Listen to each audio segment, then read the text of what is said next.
What is happening, gentlemen? How you guys doing today? Hey. Good, man. It's a little weird not having our buddy Andy. He's sick yet again. Thoughts go out to him and his family taking a pull through this thing. I think like we were saying before the show, Sean, you were saying like, kids bring all that stuff home, and I think it just kind of ran a train through the family now. Yep, it always does. I don't know about that life. Roscoe doesn't get sick that often, bring stuff home when he just goes out in the yard, Yeah. But heck yeah, guys, it's Rolling Thunder. I think it's episode number 62.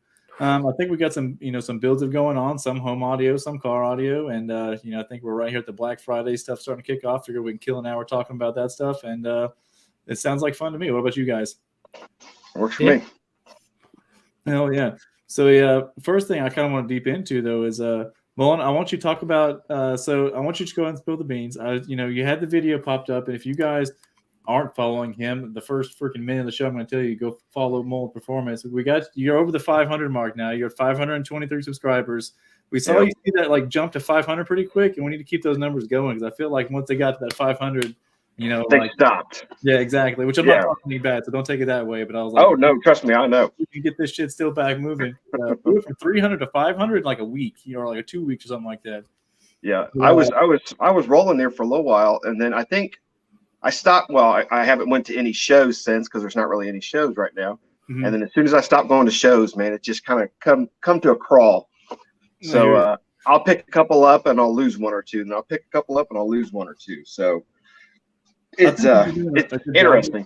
Yeah, I think you just need to start and I'm guilty about the same thing. Like when I go to a show, I'll take a bunch of videos and a bunch of photos, and I'm like, I'm going to strategically post this over the next 3 weeks, and then the first week I've blown the load. I've dump them all, exactly everything, yeah. And I think so. That's one thing that like Jacob Viral and those guys told me that we need to do is start just cataloging more stuff and dropping it. That way we can spread it out, which I've been trying to do.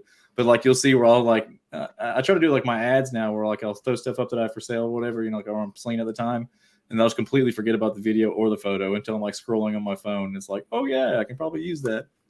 Dude, my last video, I totally forgot to upload it. I'm driving home, trying to pick the thumbnail, trying to do the description, trying to put my links in as I'm stopping at stoplights, trying to do it in my van. So, yeah, I was like, oh, crap, I forgot to put this up today. Oh, yeah. But I mean, and you do a good job at it, man. And I'm not trying to toot your horn and sit here just to make it the first, 5 minutes of Mullen Performance, killing it. But I'm okay with that. I honestly and I've said it to other YouTuber people, and I know how it is too, and just the show kind of got its groove. You see how you kind of find your groove of editing and how you do your styles of videos, and after I feel a good 20 of them or so, you've got your style down pretty pat, which it'll change over time, but it's cool to find people find their groove. I'd like to get into more editing, but right now everything I do off my phone. Mm-hmm. So I'm kind of waiting until I get the audio shed done, and then once I get the audio shed, that's going to be kind of my little hub for all my YouTube content. And with winter popping up right now, it's just projects in the garage. It was 22 degrees here this morning. We had snow. We've had snow for 4 or 5 days, and it's just been flurries, and then we got 2 or 3 inches, and then flurries. So I want to work on the Buick, but PL and wood glue does not dry very well at 20 degrees. Oh, sure. And my hands don't work very well out there. Hey, when it's cold in that 20 degree, 30 degree range, perfect time to do foam because it doesn't expand as much, so it makes it super dense. Either 2-part spray foam don't matter. So that's a pro insider tip. Yeah. Another pro insider tip that Casey taught me on foam while I'm thinking about it. And when you fill a void, or let's say you're doing a channel at the top of a vehicle at the roof braces where it's the factory holes cut out for tooling, spray that shit full, first begin with, or 2-layer it, and then while it's still wet and expanding, throw masking tape over it really fast and just let that shit stay on there till it dries. And then it's when you pull it back off, it's not ballooned out, and all that stuff you have to cut it off. That's nice because I just cut it off. That's what I did. I got halfway into doing the roof in the excursion. In case it's by the way, if you do this, should have Thanks a lot, man. At least he didn't wait until after. It just happened to be he showed up and I'd already done the rear half of the truck. But leave that tape on there though, because I decided the next morning I wanted to take pictures and pull it off, and it proceeded to. It looked like a loaf of bread coming out because it was still smooth on the top. And it just came out like a big old wiener everywhere I pulled it off. I was maybe we should have let those dry a little longer. Yeah. I'm gonna pop a link in the thing real quick though. I've seen other people bring it up. Yeah, the dirt to demos, and we'll pop a thing in that.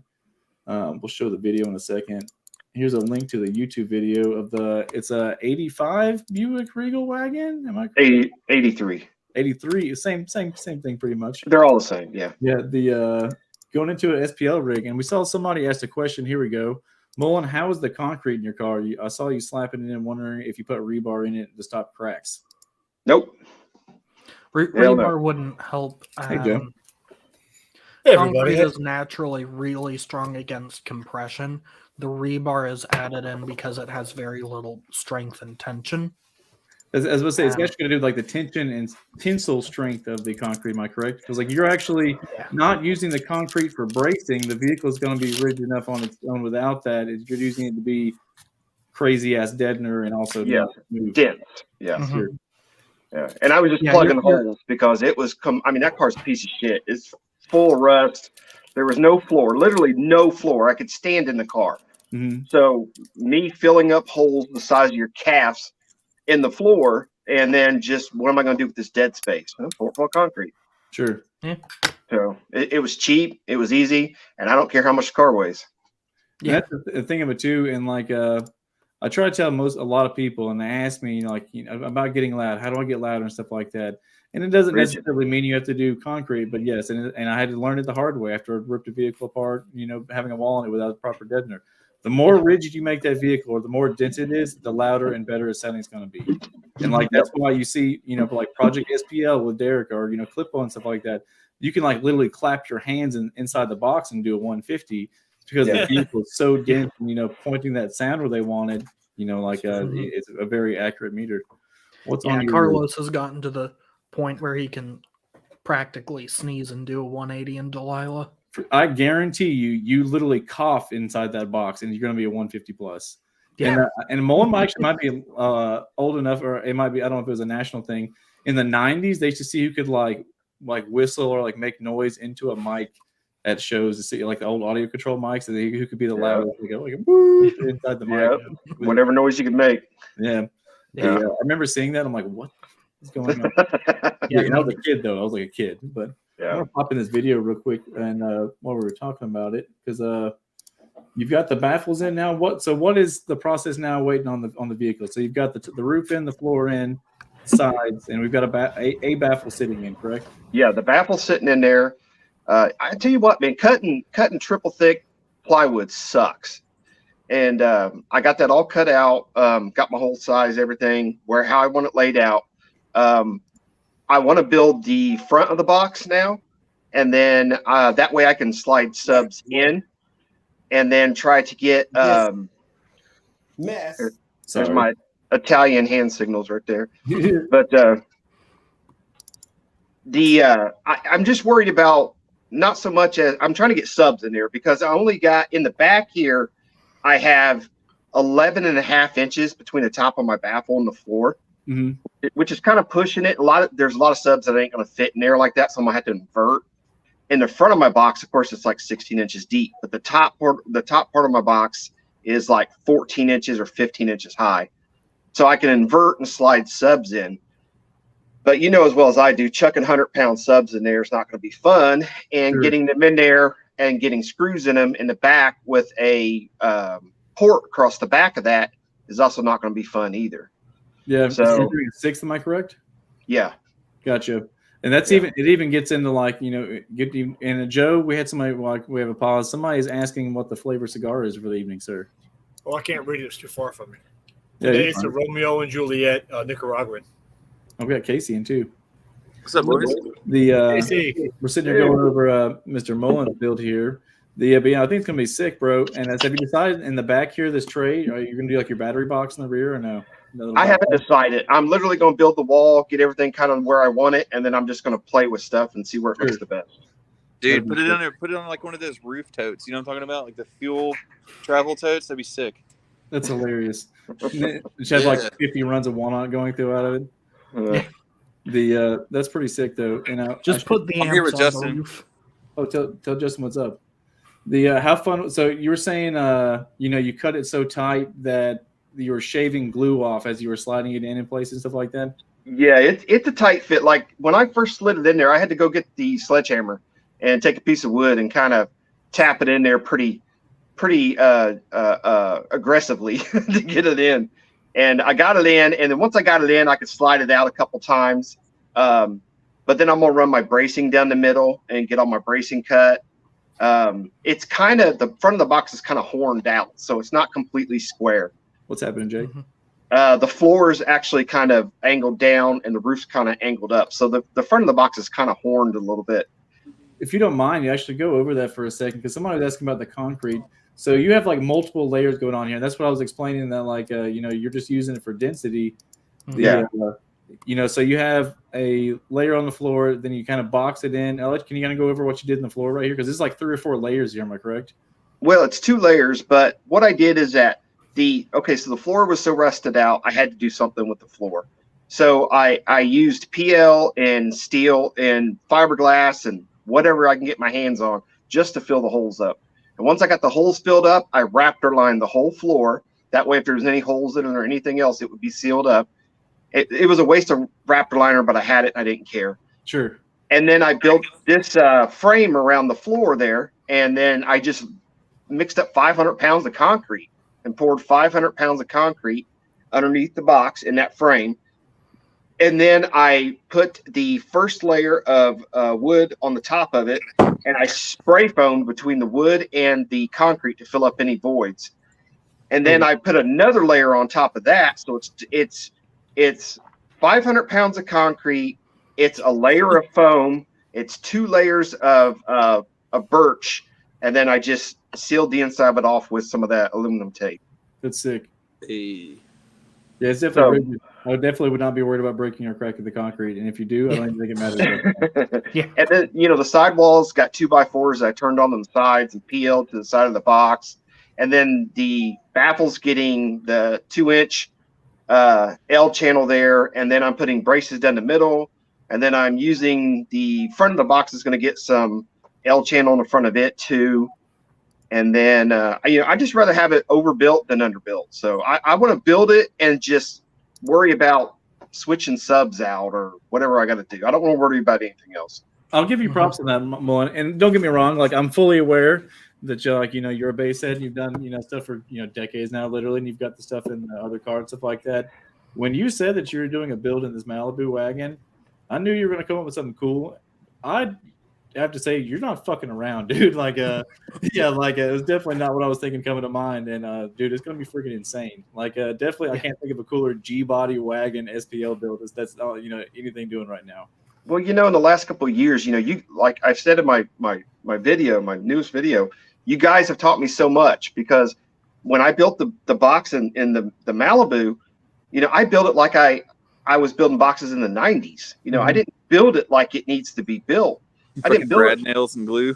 It was just glue and single baffles and spots, And then I go and I see everybody's system, and everybody's triple, quadruple thick wood and braces and all this stuff, and I'm like, okay, I got to step my game up. Look at if you want to keep it together. Yeah. I'll flip my camera here. Yeah, and I want to keep it. I want to do KISS. I want to keep it as simple as possible. I just as simple as everybody's working on their shit all the time because base breaks everything. So if I can keep it as simple as possible, that way I could just fix things simply rather than rebuilding to make things stronger. I'd rather just maintenance. There we go. Oh wow. Ooh. This is Justin's truck he's doing right now. Nice. Look at that thick old baffle, dude. There you go. This thing's under construction, and then I got this guy over here. Had to bring her into this. Freddie. Oh yeah. I like that green. Green pops. Yeah. I'm glad you say that too, though, man. But I was right before Casey came in, I was just telling you, like, yeah, Casey taught me like being rigid, makes the world of difference. And in my truck, it was. And somebody asked earlier, like, what I was in my roof. My roof's 3 inches thick of wood, and it's got a layer of foam on top of it. But that's still really not enough. A lot of that wood that we got, like, right at COVID, is like delaminating now because it was like shitty Mexican birch that's poplar, and all that stuff. It still is. Yeah. But we're actually I'm gonna try to redo it and do as much metal as I can. But let's see. Going back Just extreme it, dude. Stop being a little bitch. No, I want to do. So I want to make I want to go the A to B pillar like super rigid, but I want to keep it. I want to make it like super clean, like a really nice clean truck interior, like the newer dash and stuff. You know, have my nice seats, all that stuff. But I want to extreme from B to C pillar, and have it like just crazy fucking rigid and stuff. In all reality, just spill the beans now. Wilson has a total one. He wants to put a Tesla door hinge on the back and have the door hinge fold up, and only people come in one side and have one side door doesn't open, the one that gets the most abuse. But I think that could be cool. I just want to launch a windshield out of the car, but shouldn't be too hard. I don't want to launch a windshield. And you should actually be pretty solid on yours too. It'd probably be crazy windy, A, because it's a tiny cabin, but B, I'm guessing you'll have very windows down to port area ratio. So like it'll probably be pretty damn nasty. The windows are very small in that car too. Boom, boom, boom, boom. I think pretty nasty. Are your windows decided on like in the bead or are they outside? Do what? Your car. Are your windows inside the frame or are they outside the frame? It's inside the frame, but the frame is very thin and goes around the top. Have you decided on subs or equipment or anything yet? Man, I kind of flip-flop on subs, but they're either going to be the B2s. I looked at the Trinities, but I hate to say this, but the Trinity basket looks like a head of lettuce to me. Yeah, I'm kind of B2s have cool baskets, by the way. They're already working on that. Yeah. I love the B2s. It's just that's a lot of money. And I love the 5s too. That's another one I like. Can't go wrong. You know, I just got to get the holiday. Yeah, I got to get the maybe. Yeah. Maybe. Sundown's got the new 5-inch coil coming. Yeah, that looks nice too. NSV6. So, I got to get the holidays out of the way and spend all my money on the family first. Yeah. And then once I get all that done, and first of the year, I'm gonna start accumulating parts. And then as it warms up, I'll start installing parts. Is yours 15s or 18s? 18s. I was thinking like because of how tight everything is, like in the back. And I dealt with this because my subs were pretty close to the port, and it's a huge bitch to get back there and screw. I could never screw mine in. I always had to have help in the very back. But if you had like an NSV6, something with like a Neo motor, it would be a lot easier to get behind there, and they're not as heavy. Yeah. I love Sundown. Everybody has Sundown. Yeah. I'm that guy that likes everybody understandable. I mean, there is a reason. Yeah, I also like DD. Yeah. DD's another option. Yeah, for sure. So, it's just except the DD Neo motors are not light. They're honking. They're huge. Yeah, the DD Neo motors weigh more than the largest ferrite motor we make. Oh wow! It is obscene. I've been trying to learn. The funny thing is, there's actually still not enough like soft steel to handle all of the flux in there. Front pile.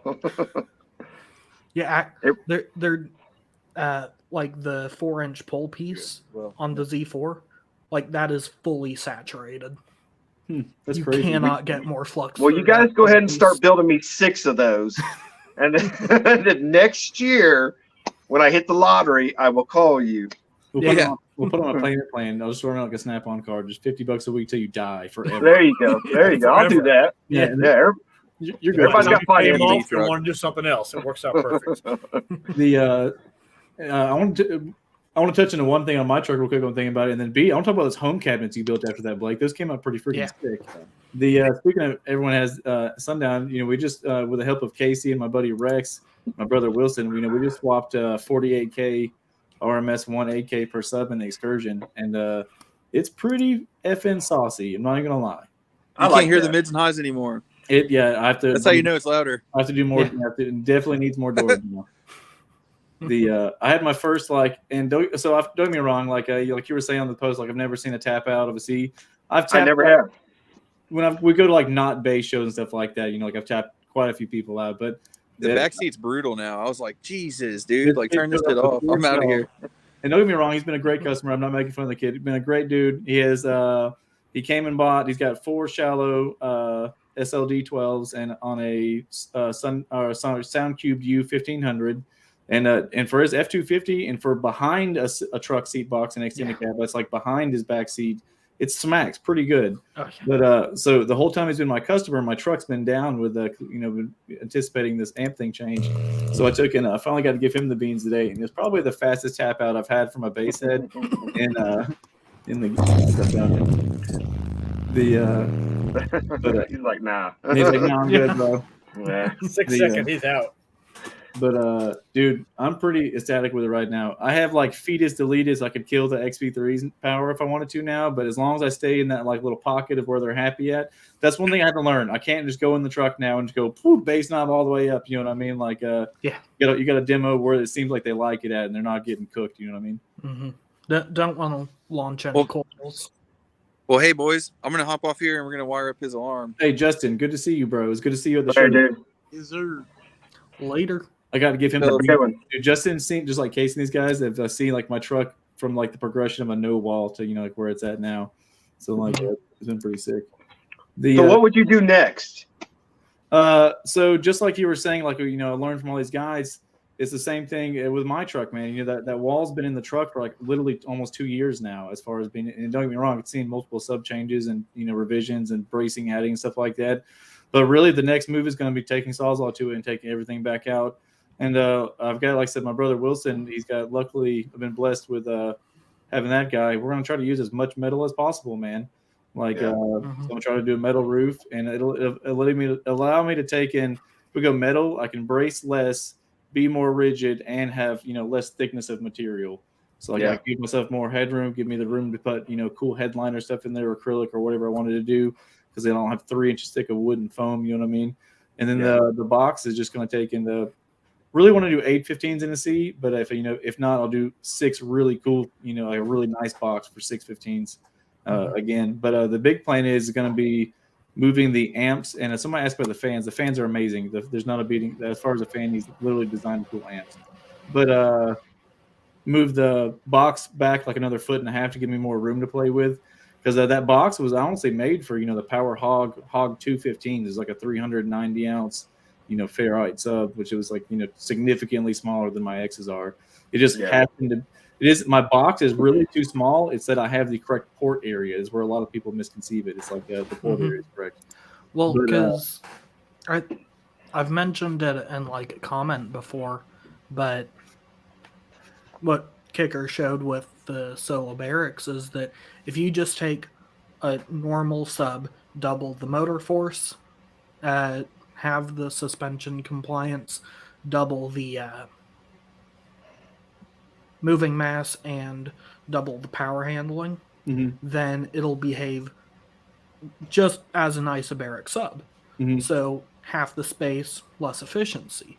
Sure. And if you look at those Sundown X's, it's like that, but 3 or 4 times stacked up. Oh, for sure. They're crazy efficient, and they're really musical too. That's what I love them. As far as like, I feel like that as from a like a SPL subwoofer standpoint, I honestly think it's, other than going to like a B2 Rampage or something along those lines, it's hard to find a better sounding demo subwoofer, in my opinion. Because like I hear a lot of demo builds too, and like I'm not sitting here just tooting the horn on my system, but like even with like ZV6s or anything along those lines that are honestly stronger subs, though, you get into a song that changes notes really fast from like low to high and stuff like that, and just the responsiveness is totally different. But like, don't get me wrong though, we have a team member that has 3 ZV6 15s in a C, and like just having 3 versus my 6, you can honestly still tell a difference in the motor force as far as like on beats and stuff like that. That those have more punch. It's pretty nuts. Did you get to hear the Trinity 18s the other day when you guys put those in? We're just smacking Rex. Yeah, Joe stayed. We kept Joe up all night on that one too. That was just a all night. I've never seen Joe out at 2 o'clock in the morning working on a vehicle. It's one of those things. Got it done though. Exactly. When the team comes through, like we're down to play ball. You know what I mean? But so that one actually worked out perfect. Our buddy Rex came through. He's in Alabama, so he came. He's like, I'm a freshman. Yeah. So he showed up. We got his subs. And we just had a powwow, dude. Craig, I would just see his ears were burning because I literally was just talking shit about how terrible his EV6 sounded. But no, I was saying how I was saying immediately like I was comparing like I could tell the motor force difference between your Z's and my X's. But so Rex came into town, and so he already had most of the wall built. He had no loading wall and no port.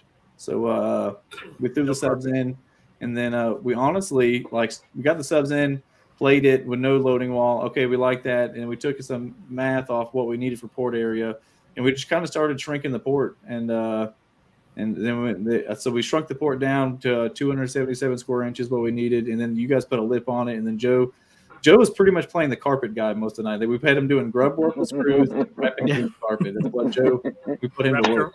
Wrapped your amp frame out. Yeah. Good job, Joe. Good job. Yeah, Someone had to do it. He stuck through it. If I wrapped that thing in carpet, I'm telling you, it would not be anywhere near as nice looking. Because I hate carpet. I've even watched videos on tutorials on trips and tricks and stuff like that. But still, what I end up coming up with. But I mean, it's those things that comes with skill. I mean, Joe was wrapping carpet boxes before I was fucking born. You know what I mean? So it's like, probably. Yeah. See, I like making stuff sound good. I despise anything that involves making it look good. Yeah, I'm really bad with names. Can't remember. Patience. The guy who does all the woodworking and painting and stuff at DD had to drag me kicking and screaming to get the finish on these as nice as they are. You just hand them to him. Like, here you go. You do it then. Yeah. I mean, for the most part, he did, but I was just, I just kept going on or kept saying come on, man, it's sanded enough. I don't care. No. The voids are filled enough. It's just really, don't get me, and Joe will be the first one to tell you this. Don't think I'm fucking perfect with it. It's who you're surrounding yourself with is going to make the biggest difference. And you have to have your friends like that. I guarantee you, there's been a dozen times where I've been working on something, whether it be with my brother Wilson, that's helping do the fab stuff now, or with Joe, and I'll think something's fine, or oh, it's okay, and he's like, no, dude, if you're gonna do it, especially and don't get me wrong, I'm not trying to pull this car too, it's a company demonstration vehicle, at that point, and why, the heat shrink, not only does it need to be a clean example of it being done correctly and with the tools done correctly, the text needs to line up, the heat shrink needs to line up, they need to be turned correctly.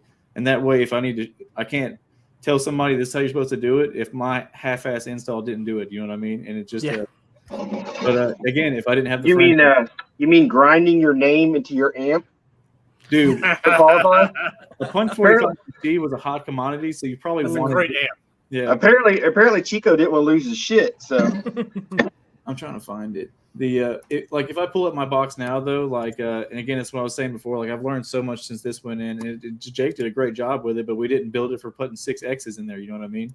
So we're just going to go back and go rigid and strong. I'm trying to find a picture of when the 7500 is going back to the amp thing though. If you look at my first amp rack and all that stuff, it's who I surround myself with. And again, going to these shows, seeing how people are doing stuff. If I only did local shows and stuff like that, hanging around these stuff, I would never probably have the drive or the exposure to the nicer and better things. And I give a lot of credit to Joe, and then again, Bobby Gately, Andrew Showers, B2 audio guy, and then buddy Sean Mayo, the Excess Power. They're just doing these over the top installs that makes me want to make my installs better. You know what I mean? Yeah. There's levels. Oh yeah. I know I want to tear mine out and start over again, so it's time. Go for it, man. But we're talking about about time for a rebuild on Joe's too, though. He used to talk about it out of selling it and doing a rebuild versus getting rid of it. I just want to sell it the way it is and start over on a new build. Let somebody else have this one. I just want a new build. Yeah, for sure. It'd be easier. Home cabinets. What's up with those, bro? So what drivers in it? What's up? They sound great. They look like you made your own reference monitors. Yeah, basically. It's all DD audio, A-series speakers, and that's one of the things with using car audio speakers rather than more standard home ones, because the woofers are they're not meant to play down to they're not meant to play full range down to 40 hertz, which is why the boxes pick it up. Why the box is so huge for a 6.5-inch woofer. It's clean. Because that's what I needed to get it to play happy down to 40 hertz. And a lot of people misconceive it too. Like, and I've said it before, like talking about those vintage ADS speakers that I ruined that my dad gave me because I was running the full range at home. You know, most drivers, you can honestly, play way outside of their frequency response if you limit power handling and then proper enclosure with it too. Mm-hmm. Like a lot of people be really surprised at like what a nice setup of 6.5s or 5 1/4s even can do in the right box, full range. I mean, because these are.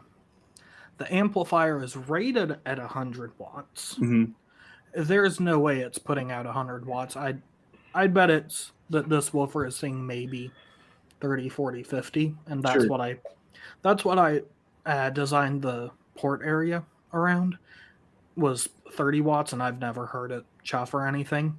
And like when these get going, because I don't have a sub at all, like I'll feel the floor shaking. Which not great in an apartment. So but still, it adds a whole nother depth of the experience of music or movies or whatever else you're watching. That's pretty tight though. Good job on that, man. And going back on the amplifier thing, that's what a lot of people misconceive as far as like it's a 100-watt amplifier. I'm sure the amplifier does do 100 watts, but by the time you throw a high pass on there and all that stuff, you're completely changing the how it makes power. Yeah. Well, and there's not a high pass or anything on it, but it's one of those just like straight up amplifier boards that didn't come with a heatsink or anything with it, just a fan. Oh, wow. So, yeah, there's no way that it's putting out 4 by 100 watts.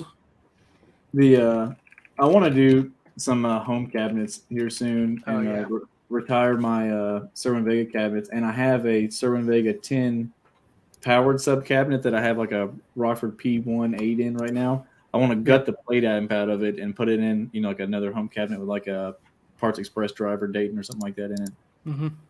Yeah, I will say by far with these drivers, my favorite part is the tweeter because it's it's a ceramic dome tweeter, which actually has a better strength to weight ratio than beryllium.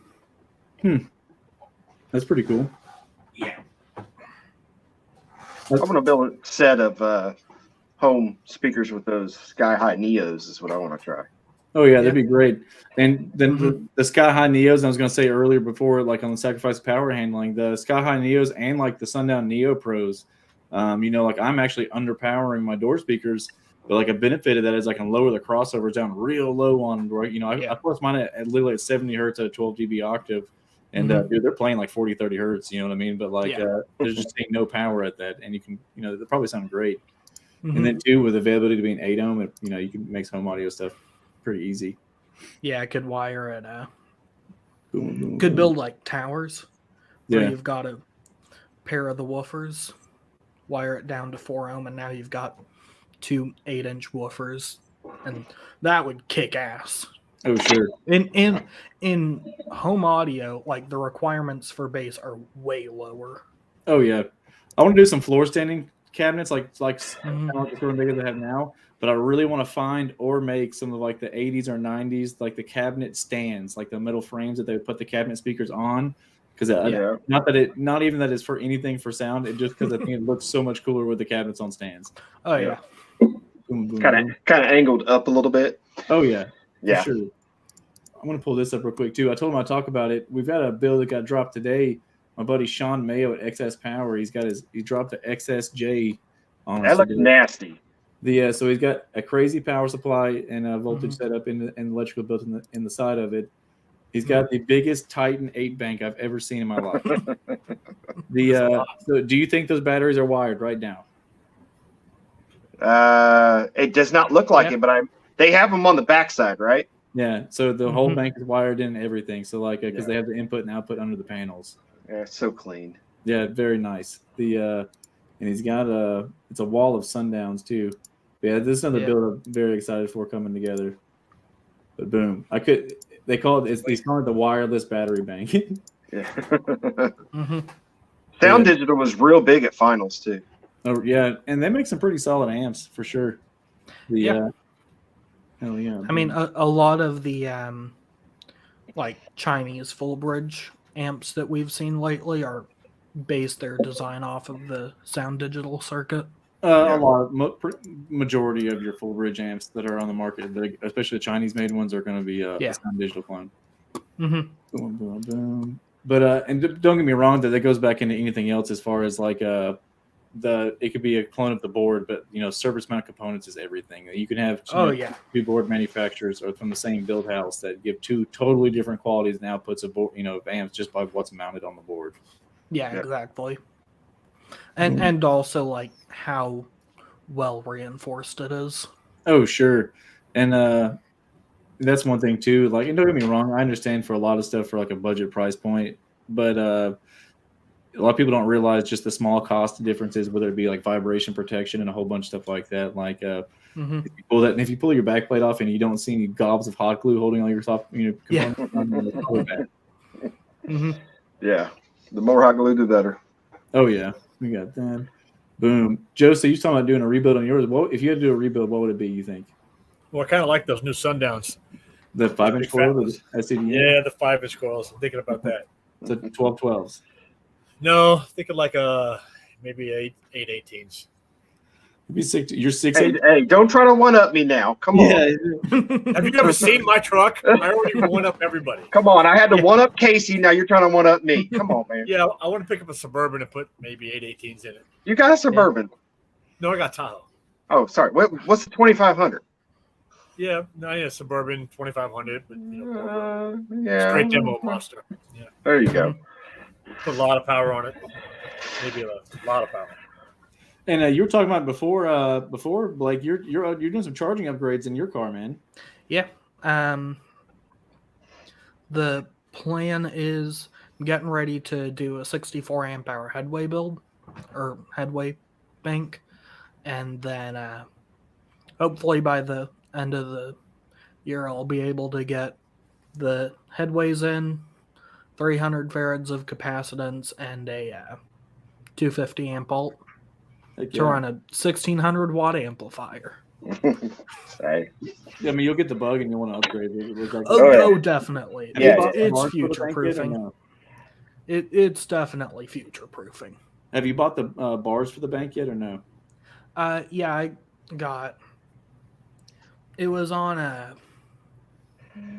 Hi-Fi Vegas channel. Oh, sick. Some PCBs. Hell yeah. That'll PCB make it way. real easy. Yeah. And then I also got the one that lets you mount the BMS to it. Yeah. That's what's up. You like it, man. Your car's going to start faster. The lights are going to be brighter, all that stuff. The only thing that can be weird, you have to trade off when you do like a smaller amp hour of lithium, is you have to be aware that you can kill your battery rather fast. So like the car sitting with the lights on, turning, with the radio. Yeah, on. but my stock battery is probably only like 30, 40 amp hours to begin with. So sure. It's going to be, I'm going to be like doubling my usable capacity to begin with. Good. Hell yeah. That's what's up. You decided to eat the back seat yet or no? No, I'm not getting rid of the back seat just yet. I do occasionally need it. Hell yeah. Although I realize that if I pull out the back seat, that's a larger opening than from in the trunk. Mm-hmm. So I could probably fit a bigger box in that case. Oh yeah, for sure. Or you could take the seat out to put a box in and put it back. Hell yeah. Boom, boom, boom. That's what's up. The pow pow. I'm not going to take and drag this fucking show on tonight, guys. If we got anything else, now we'll wrap it up. Go ahead and call this a 45-minute show tonight, man. Boom, boom, boom. Hell yeah. Joe, you got anything to close on? You good? No, I'm fine. I'm good. Hell yeah. Well, anybody's paying attention to, I'll go ahead and do a dirty time to plug us. Like Southern Thunder, we've got a bunch of promotions going on until the end of next week for Black Friday. If anybody needs anything, feel free to hit me or Joe up or the business page. Be happy to take care of you guys. And everyone have a good weekend, man. I don't want to see anybody drinking and driving, and enjoy yourselves. And I appreciate Mullen and Blake for coming on and sharing the evening with us and sharing some. We can boogie home. There we go. Yeah, get your butt home there, Baba. Dude, by the way, Baba's the low-key MVP of the car audio community that a lot of people sleep. He is. He's the backbone right now. Oh, yeah. For sure. It's him and, El Fuego and those guys, and Uncle Bobby B. David, RGA, all of them. Yeah. No, Kyle's like, he's an asshole. Forget that guy. Corona extra. I'll drink one for you, David. Yeah. Yeah, no, I'm talking about David. In fairness, Baba does like make us pay him back in just endless consultations about what Monkey, dance monkey. Yeah, he's like, I'm going to ask you a bunch of questions, but I'm going to buy what I. The thing is, though, it's different though, and I'm just trying to say just because he's here and he's in the chat. I don't mind if I have a buddy or a friend or something like that is seriously like trying to plan a build or like wanting consultation on like, hey, I'm going to buy something. What am I going to get? And then they do stuff. Sometimes, yes, you'll change your mind 50 times, but as long as you're not dicking around and you're like wasting people's time, asking questions. Yeah, more fuck that guy. No. Anyways, I appreciate everybody. This is episode 62, Rolling Thunder audio live stream. I appreciate you guys and have a good weekend. Later. Have a good one, guys.